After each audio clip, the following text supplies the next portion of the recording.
So hello, welcome to day 4, and today we are talking about the different ways that we can maybe get a little bit of increase in range through our upper back.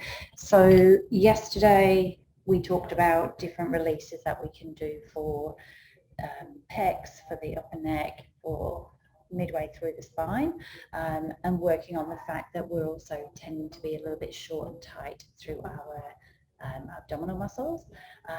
Also, we talked about tightness through the scalenes. We haven't covered, obviously, how to release the hip flexors and upper abs or scalenes. I think from a realistic point of view, they're a little bit different in terms of how you would want to release them. So for the purposes of sort of stiff upper backs, if we stick with the traps and the pecs and around the lower sort of mid-back area, you're probably going to get a good start. And the rest of it, I would sort of definitely be looking at, do you need to be doing them? Is there something else that is maybe playing that could have an impact on them? So today's focus is really going to be, how do you know how to get a little bit of mobility through? So I am just going to skedaddle over the top of the bed and into a chair, because that tends to be where most of us sit and how most of us spend our days, in a chair. And if I turn sideways on for you, because obviously we can maybe use the bed a little bit later. If you are seated and you tend to find that your body slumps this way, and that's how you're seating, or that's how you're seated most of the day, then you are going to be in that sort of C-curved position. So what we want to do is do something different that stops you from that C-curved position, because obviously here, if I translate that to how I'm then sitting, I'm sitting curved, my spine is curved into that sort of kyphotic position. I've got the tight pecs and I've got the forward head posture. So easiest way to change that, get your bum right back in the chair, get a small towel that you've rolled up. If you're going to be using it day to day, I would probably elastic band it. And then you want to place that towel just where your waistline would be. So in the small of your back. Blokes, we just tend to think it's maybe just above where your belt line would be. Girls, where you're a bit thinner and waistline sits. And that should hold you upright, because it stops you being able to curl. And if you end up trying to, you'll feel the resistance of the towel instead. So as you're sitting and as you're moving, you'll find that that's a better position for you. Okay, so you need your tail right back in the chair, and you want your arms then resting on the chair. If you can't get anything that has armrest, or you can't find it, then maybe padding some pillows up to give you that little bit of height will help you. Okay, so that's tip number 1. Tip number 2, if I am back square onto you, as I get myself back into the chair and I've got my knees and my feet flat, what we want to do is look at our range of movement. So what we're looking at is how much we can move sideways and sideways. So we talked about the fact that your upper back moves and changes. Just bear with me 2 ticks. I'm just going to go and grab another ball and drop that out for a tick.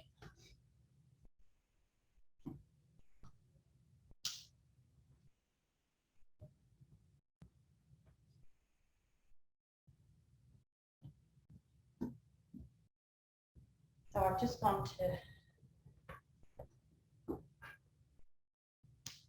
gone to grab a small ball. So if you were finding that you wanted to do some releases and you're in the back of the chair, you could then have the ball in the back of the chair, and you could actually lean against the ball and do your arm exercises that we talked about yesterday. You could have it where you maybe turn to get some pressure on the area that's sore, and we talked about the releases that you can do, so you can do them seated. So if your muscles are getting sore, then you can adopt what we talked about yesterday in yesterday's video. If you didn't see it, then have a look at day 3, which is all about just muscle releases that you can do, and you can do those long extensor muscles using the ball while you're seated. Okay. For mobility, you have yourself and your bottom right back in the chair. Again, day One, we talked about flexion, extension, side bend, side to side, and rotation through the chest. So these are the muscle, or these are the movements that the trunk does. So if you are seated on a day-to-day basis, you might just do something basic like rotation. So 12 o'clock is straight ahead of me, and what I'm doing is I'm turning and seeing how far I can get. So maybe 1 o'clock, maybe 11 o'clock. Can I go further around to 2 o'clock and 10 o'clock? So we're looking at how far we can move, okay? Now, depending on where your arms are, so in this position here, I'm targeting more my lower thoracic. If I move my arm position to here, I'm moving the different level in my thoracic spine. If I move my arms to here, I'm moving at a different level again, okay? So I would do these in 3 different positions. I would do them with your elbows low. I would do them in what we call a genie stance, which is Aladdin's genie pose. And I would do them with the arms overhead. And that could be hands behind your head. It could be arms overhead like this. It doesn't matter. It could be hands behind your ears. It just wants to be consistent. And what you're doing is you're noticing, are you stiffer with the arms here? Are you stiffer with the arms here? Or are you stiffer with the arms here? Okay. Or if we reframe that positively, do I have more movement this way, more movement this way, or more movement this way? And then it gives you a good way and a good angle to learn. Just a pointer. I've got my back anchored against the chair, so my bottom's right back in the chair. So the only thing I can move here is my upper back. Okay, so here's my range just in my upper back. If I shuffle forward on the chair, I'm able to recruit my lower back because I'm able to twist right the way from low as well, and my range is going to be a lot different. Okay, so my range can change massively here. However, if I sit back in the chair, so now I'm just moving from here, you can see my range is quite a lot different. And this is what we've got to be aware of when we're moving and when we're changing, is that, like we were talking before, the head, neck and shoulders play an important role. So the head, neck and shoulders allow us to move a lot. The rib cage is relatively stiff. So you don't need to worry that you can't get all the way around here, because the amount of movement in our rib cages is quite different. What we want to know is this way the same as this way? Do I have 45 degrees this way, but 20 degrees this way? We're looking at similarities side to side, okay? If I come away from the chair, I can get my body all the way around here and all the way around here. But back in the chair, I can't get much further than here because I've blocked my range, okay? Same thing with the head. If I keep my head still and I'm trying to move, I've only got a little bit of range. But if I take my head with me, I can go a little bit further. So we need to be aware that if we're looking at just this section, the trunk itself doesn't move. It does move, but nowhere near as much as the rest, okay? So if you're looking at mobility, arms low, depending on which is comfortable for you, genie arms and arms high is going to be different. And I would say the same if you're looking at your side bend. It's going to be different here compared to here compared to here. So when you're thinking your arms are down here, your lats are short. Here, my lats are getting a little bit of a stretch. And here, I've got all my lats and my triceps on the stretch. So it's going to change where I feel it. Now I feel it in my soft tissue before I feel it in my trunk. So again, playing around with how you do your stretches is going to change. Same thing with your curl forward and your stretch backwards. It's going to be different if you do it in this position compared to if you do it with the hands. here. So again, you want to be a little bit more consistent with feeling, okay, well, I can bend this way and this way, but my arms were here. When I do it in this position, it's worse, or when I do it in this position, it's worse. You want to make sure that you're consistent throughout. Okay, so just basic chair, we can do some rotation work. Just basic chair, you could do some side to side. This is quite functional because we don't very often reach down to pick something off the floor, and we'll do it standing up as well. But when we're grounded, if that hip lifts, we're not getting true movement. So you want to keep the hip down, and that's going to change it now. You're going to feel it all the way up. So those of you feel you're familiar with your Pilates, that's the same as you do in a mermaid. Reach around and through, come up, rotate, reaching up and over to reach around and through, come up. It's the same as your mermaid stretch. So you can either do it short, or if you wanted to do it, you could do it long and take in your mermaid stretch. Okay. Same with your rotations. You could look at it as an up and over, reaching around and through. I think this is what we do when we're reaching for seat belts. We've got an upward movement here and a rotation movement to get to reach to your seat belt, to pull it down and around. The trunk needs to be able to rotate and reach and bend a little bit to be able to get that component. So a lot of our movements that we need are a combination of 2 or 3 things. One thing you do need to be aware about, if you are worried or concerned that you may have weakness in your bones. So if you're osteopenic or osteoporotic, you definitely don't want to be doing things that compress you. Okay, we don't want to be forcing things into flexion. So osteoporosis is basically where you are losing density in your bone. So it tends to happen if you've been on long-term steroids. So if you've got a chronic illness or a chronic disease that causes you to be on long-term steroids. Also happens when you start to hit perimenopause or menopause, and it is quite sort of prevalent if you are over 45.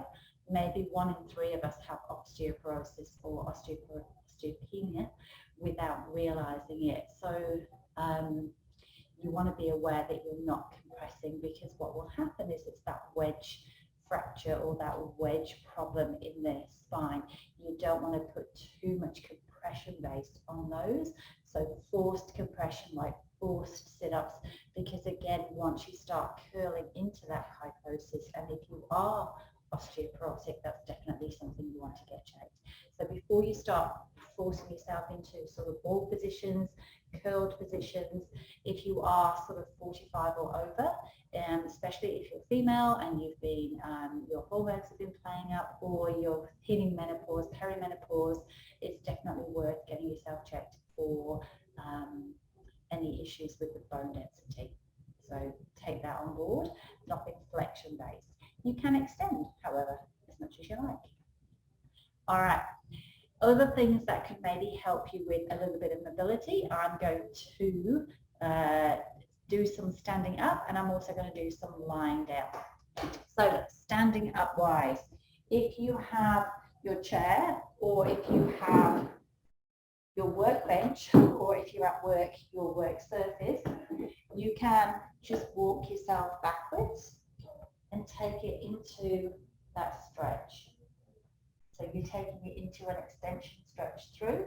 If you haven't got the length in the hamstrings, bend your knees and then walk yourself in to take yourself back up to standing. Okay? Same thing if you were on the bed, you can basically just walk yourself backwards so you come into that stretch. If you wanted to bring in some rotation in that position, I would just reach and take the arm up to the ceiling and then bend the other leg, and you can reach down towards the floor. So you've got to stretch up towards the ceiling and a bend down towards the floor. And then same on the other arm. We're taking the arm into center.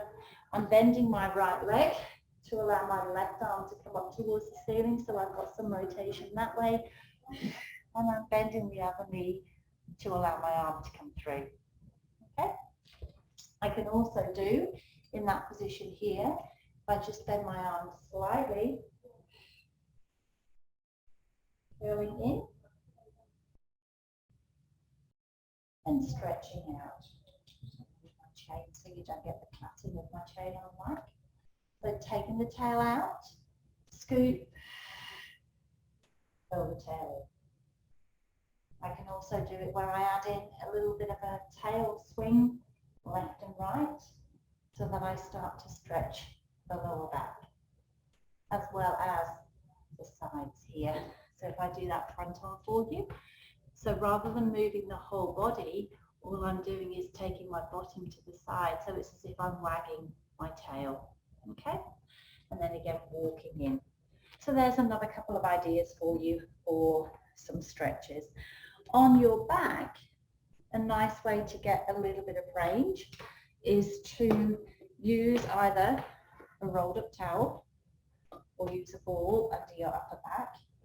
And this is going to start working your tummy muscles as well a little bit. So I'm going to put the ball under the middle of my spine. So that's between my shoulder blades. In this position here, I can come and lean over the ball. As I breathe out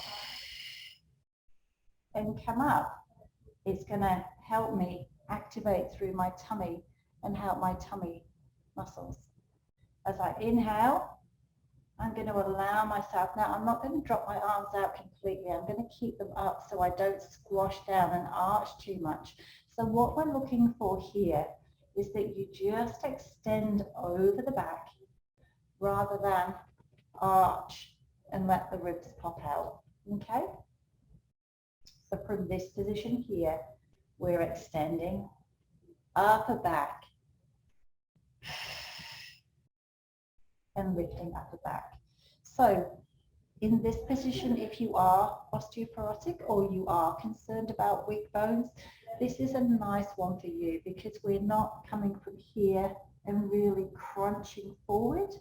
We're staying from an extended position here, if I swap arms so you can see, from an extended position here, and I'm just allowing my body to come up into chest lift, okay? We're extending back and we're curling up. So this is a nice, safe way for you to do it if you are worried about your bones, okay? And I do have osteoporosis from various medication that I've been on for health issues. And this means that I'm quite confident doing my exercise or my extension in this position because I'm then not pulling into a forced flexion, which is putting my spine and my bones at risk. It's allowing me to work and move. Now I can in that position hold and I can add on some rotation. So I can pivot and move into some rotation. And now that's making me work my oblique muscles. So now I've got extension, relative flexion from an extended position, some rotation, and some rotation. And then again, inhale to extend. Make sure the rib cage stays low. We're not allowing it to pop and lift off the lower back. Exhale.